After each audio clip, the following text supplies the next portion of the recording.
National Labor Relations Board is saying that Grindr engaged in illegal union busting with its return to office order, saying that the company used this as a fig leaf to get rid of the union. Which side are you on? Which side are you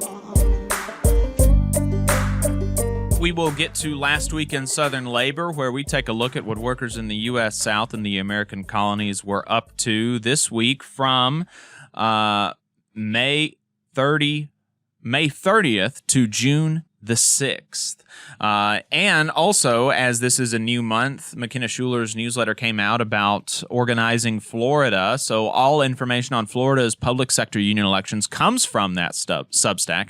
You can check it out on her website, caringclassrevolt.substack.com, where you'll get more information about Florida labor as well as exclusive details about the union elections that are going to be referenced here. And you should also subscribe to our newsletter at tvlr.fm, because the Last Week in Southern Labor segments are always shorter than the newsletter. So if you want to get the full exhaustive list of what happened last week in Southern Labor, then you got to subscribe to the newsletter.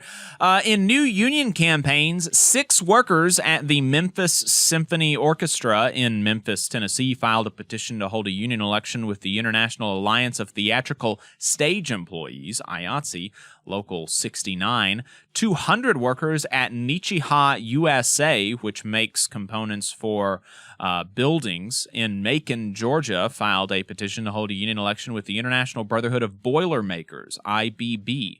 16 workers at Starbucks in Ridgeland, Mississippi, filed a petition to hold a union election with Starbucks Workers United. Nationwide, the union won its 600th union victory last week.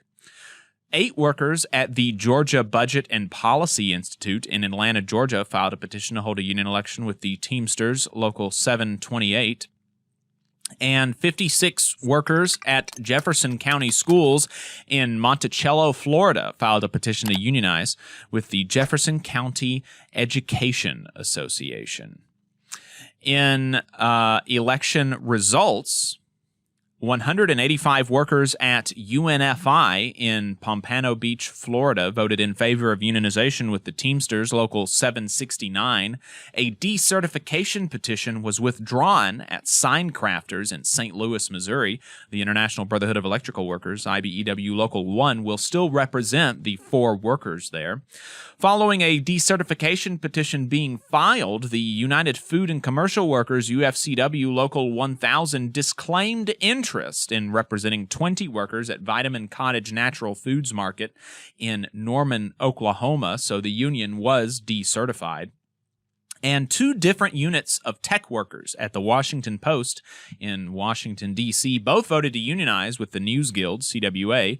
In one unit, 76 workers voted 46-8 in favor of unionization, and in the other, 227 workers voted 125-30 in favor. 2,875 workers employed by St. Lucie Public Schools in Port St. Lucie, Florida, voted 619-10 in favor of recertifying the Education Association of St. Lucie as their union. In grievances, unfair labor practices, and court cases, a federal judge granted a preliminary injunction last week, stopping the Trump administration from rescinding the collective bargaining agreement that the American Federation of Government Employees, AFGE, has with the TSA, with the judge saying that the union has shown this action was taken in retaliation against the union's First Amendment protected speech.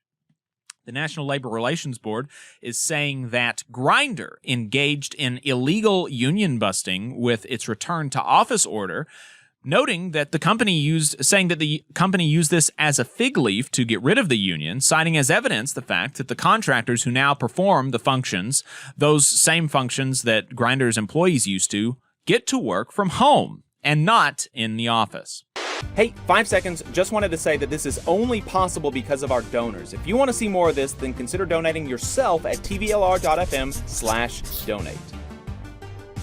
In strikes and bargaining updates, Trump's Office of Personnel Management is proposing a new rule that would make it easier to fire federal workers, including for, among many other things, failing to furnish testimony, or in layman's terms, failure to rat on your coworkers. The Federal Workers Legal Defense Fund opposes the new rule. The Trump administration also wants new federal employees GS 5 and above to write essays as a part of their job application process, praising the Trump administration's policies and explaining how their hiring will further his executive orders and administration priorities. Breakthrough beverage drivers in 5 cities in Florida are on strike over alleged unlawful firings and bad faith bargaining. The drivers are unionized with the Teamsters. In political and legislative updates, the D.C. City Council voted to pause a scheduled minimum wage increase for tipped workers that voters had previously voted for in a ballot measure, keeping the tipped minimum wage in the city at $10 an hour. The mayor is proposing rolling back the initiative entirely in next year's budget. Trump and Musk appear to have broken up. Teamsters President Sean O'Brien has taken the occasion to show Donald Trump what a good boy he is by attacking Elon Musk and defending Trump. The AFL-CIO, on the other hand, pointed out that even if Musk really is leaving, he is leaving a lot of damage in his wake, and a lot of people behind who will continue to damage federal workers and the public. Unions are being public about their opposition to proposed cuts to the Job Corps program under the Department of Labor. The Painters Union has testimony from one of their apprentices about how important it was to help to him and helped him turn his life around. The Department of Energy canceled 24 projects totaling over $3 billion from its Office of Clean Energy demonstrations. North America's building trade unions condemned the move, saying this will put many hardworking American blue-collar workers on the unemployment line instead of job sites.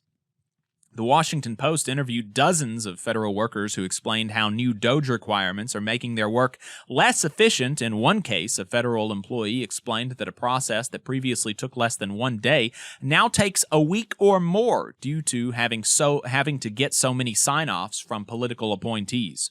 Jordan Barab, a former OSHA official, reviewed Trump's proposed budget as it relates to worker safety and health in great detail. If you're interested, I recommend reading it at jordanbarab.com/confined space. The long and short of it is that Barab says Trump tells workers to drop dead with his budget that cuts OSHA and MSHA. And one other thing that I forgot to mention in strikes and bargaining updates is obviously that the American Postal Workers Union and the Postal Service reached a tentative agreement last week. Members will be voting on the tentative agreement between now and July. If we missed anything, you can let us know at tvlr.fm/contact, and we'll try to include it in next week's Roundup. You just saw a clip from the Valley Labor Report. We are live every Saturday morning from 9:30 a.m. till 12:30 p.m., and we pride ourselves on keeping all of our content free to everybody so that we can talk to as many working folks as possible. If you support the work that we're doing, you think that it's important, you think that it's good, then consider making a monthly contribution to the project, and you can do that on our website, tvlr.fm.